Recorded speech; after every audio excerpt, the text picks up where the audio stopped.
The brutal murder of Sarah Everard in March 2021 sent shockwaves throughout the United Kingdom, not only for the heinous nature of the crime, but also for the perpetrator's identity, a serving police officer named Wayne Couzens.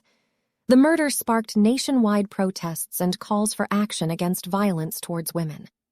In this video, we will take a closer look at the events leading up to Sarah's murder and the subsequent investigation. Born in Surrey in the UK in June 1987, Sarah Everard grew up in York and studied human geography at Durham University. She lived in Brixton Hill and worked in digital media. Wayne Couzens was born in Kent in 1972. He had joined the Metropolitan Police in 2018 from the Civil Nuclear Constabulary. He was later assigned to the Parliamentary and Diplomatic Protection Branch in 2020. Concerns have been raised over his recruitment and vetting, as he did not undergo enhanced vetting or complete the mandatory probation period with the Met before joining the Parliamentary and Diplomatic Protection Branch. His crimes have prompted a non-statutory inquiry led by Dame Elish Angiolini into how he was able to work across 3 separate police forces despite concerns about his behavior. On the 28th of February 2021, Couzens booked a white Vauxhall car from a vehicle hire company in Dover. At 7 a.m. on the 3rd of March, he completed a 12-hour shift at the U.S. Embassy in London before traveling to Kent to collect the hire car. He then drove back to London, where he was recorded as being in Earl's Court and on Battersea Bridge. After arriving in Clapham, he again drove to Earl's Court before returning to Clapham at 9:23 p.m. At around 9 p.m., Sarah Everard left a friend's house on Leithwaite Road near Clapham Junction, west of Clapham Common. She walked along the A205 South Circular Road across the Common en route to her Brixton Hill home. She spoke to her boyfriend on her phone for about 15 minutes and agreed to meet him the next day. At 9:28 p.m., she was seen on doorbell camera footage on Poynders Road and 4 minutes later on the dash cam of a passing police car. At 9:34 p.m., Couzens, who had parked the Vauxhall on the pavement outside Poynders Court, stopped Everard and showed her his police warrant card before handcuffing her. The trial judge later said that he had probably claimed that he was arresting her for having breached COVID guidelines. Couzens and Everard were twice captured by bus CCTV. The first instance at 9:35 p.m. showed them beside the hired Vauxhall, and the second, at 9:38 p.m., showed the Vauxhall's number plate. Around this time, Couzens and Everard entered the car, and Couzens drove to Kent. The route of the car was retrospectively tracked using CCTV and ANPR.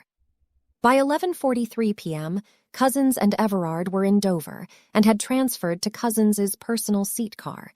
Between 11:53 p.m. and 12:57 a.m. on the 4th of March, Couzens's mobile phone connected to cell sites in the area of Seibertswold, and it is believed that this is when he raped Everard. At 2:34 a.m., Couzens purchased drinks from a Dover petrol station. It is believed that he strangled Everard using his police duty belt at some point before this. Couzens then drove to Hoad's Wood near Ashford, where his car was captured on CCTV in the area between 3:22 a.m. and 6:32 a.m. before driving back to Dover to switch back into his rental car before returning it at 8:26 a.m. After Couzens returned the hire car, he drove his personal car to Sandwich, Kent, disposing of Everard's mobile phone in one of the town's watercourses at 9:21 a.m. Later that day, Everard's boyfriend contacted the police after Everard did not meet him. In the days after the murder, Couzens told senior colleagues that he was suffering from stress and no longer wanted to carry a gun. On the 5th of March, shortly after 11 a.m., Couzens bought and filled a petrol container at a service station in Whitfield. He then drove to Hoad's Wood, where his car was captured on CCTV at 12:37 p.m. and burned Everard's body inside a refrigerator. At 1:47 p.m., he bought 2 large builder's bags from B&Q before returning to Hoad's Wood on the 7th of March, where he used one of the bags to dispose of Everard's remains in a pond. On the 8th of March, Wayne Couzens reported himself ill from work and handed in his equipment, including his police belt and handcuffs. 2 days later, on the 10th of March at 4:20 p.m., police found human remains in Hoad's Wood during a search. The remains were discovered in a large builder's bag about 100 meters away from a plot of land owned by Couzens. The police also searched a former body repair garage owned by Couzens' family in Dover, located at the top of the White Cliffs.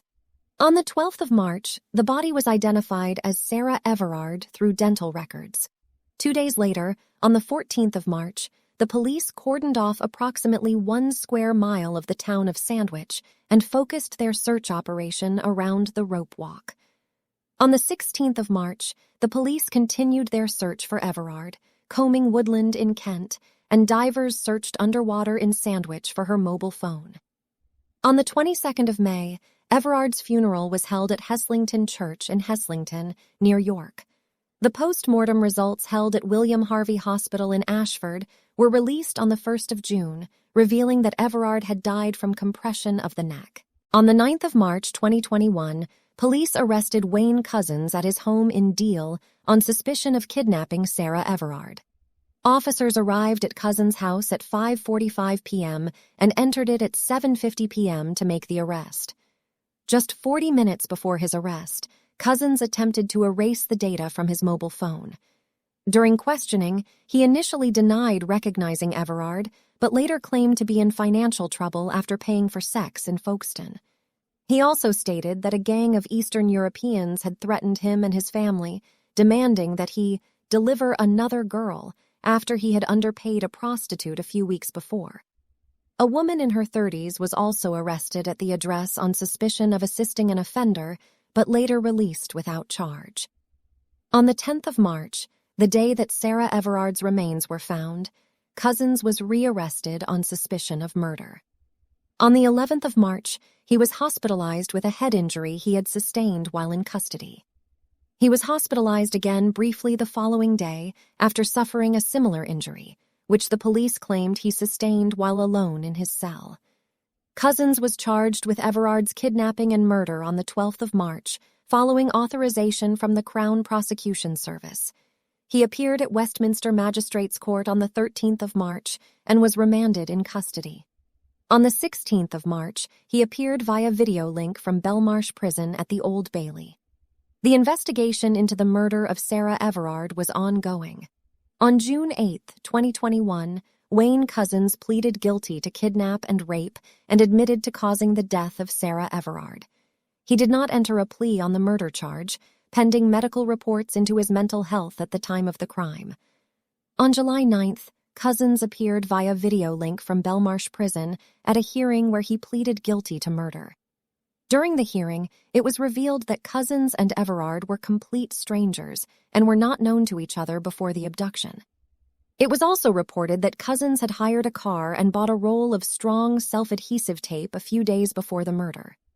After the plea hearing, it emerged that Kent police had received a report in 2015 of a naked man in a car in Dover, and it was believed that the man could have been identified as Couzens, who was a serving police officer at the time. Speaking outside the Old Bailey, Cressida Dick, the commissioner of the Metropolitan Police, expressed her outrage and deep sadness, saying that Sarah was a wonderful, talented young woman whose life had been taken away. On the 29th of September 2021, the sentencing hearing for Wayne Couzens began at the Old Bailey following medical and psychiatric reports. Couzens' barrister asked Lord Justice Fulford to consider imposing a life sentence with a determinate tariff that would allow Couzens to become eligible for release on license in his 80s. The next day, on the 30th of September, Couzens was sentenced to life imprisonment with a tariff of a whole life order.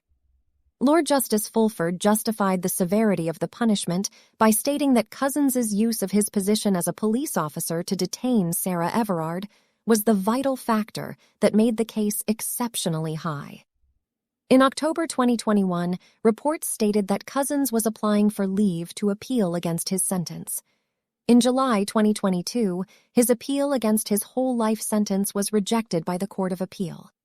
As of December 2021, Couzens was imprisoned at His Majesty's Prison, Frankland, in County Durham. In March 2022, Couzens faced further charges, this time with 4 counts of indecent exposure related to alleged incidents in January and February 2021. In February 2023, Couzens pleaded guilty to 3 incidents of indecent exposure that took place in Kent in 2020 and 2021, with 3 more counts ordered to lie on file.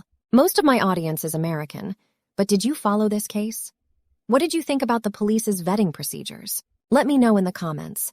I would love to hear what you have to say. Also, consider giving this video a like if you liked it. That really helps with the algorithm. Additionally, consider subscribing to the channel for more true crime. Till next time, signing off. This has been Christine.